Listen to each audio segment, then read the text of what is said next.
When a terrorist group breaks into a sovereign nation, slaughters, rapes, and kidnaps people, and then takes those people, buries itself amongst civilian populations so that in order to get to them, you have to harm women and children, and the world refuses to blame the terrorists, it sounds like the world is siding with the terrorists. When you try to take out the leaders of the terrorist organization in a different country and the world has a problem with the killing of the lead ceasefire negotiator, it sounds like the world is siding with the terrorists. When you do preemptive strikes to preempt a terrorist organization from firing rockets and the world has a problem with it, it sounds like the world is siding with the terrorists. When in the final instance, you target the electronic devices of the terrorists and the world has a problem with it, it sounds like the world is siding with the terrorists.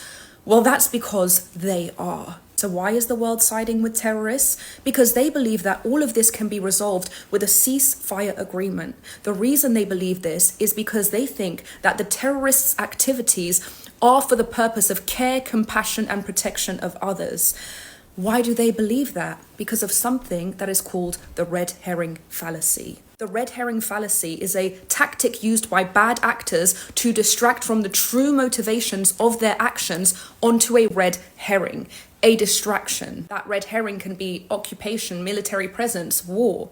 So the public engages in a discussion about whether the terrorist activities are justified in response to the red herring, when in reality, the terrorist actions have absolutely nothing to do with the red herring. So for example, Hezbollah. Hezbollah is a second IRGC created by the regime to destroy Israel from the closest possible border to Israel.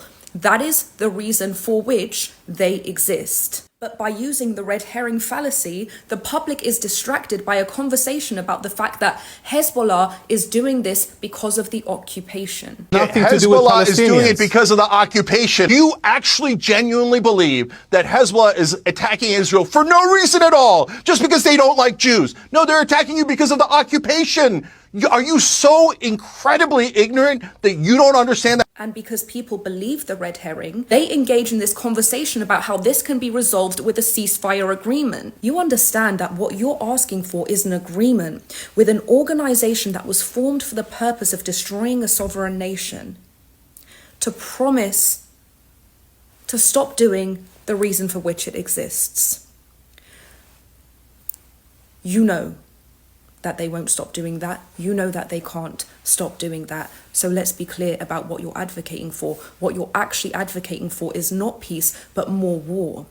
Because when you want a peace deal with the intolerant, when you want peace with terrorists who do not know and cannot know peace, what you're consenting to is more terrorism. And when you consent to more terrorism, you are consenting to the counter response of more war. And that is how your advocacy for peace with the intolerant is advocacy for war. So if you claim that you love peace, that you want security, that you want stability, that you want peace between nations, you know that you cannot ask for an agreement for life with those who love death. You get that, right?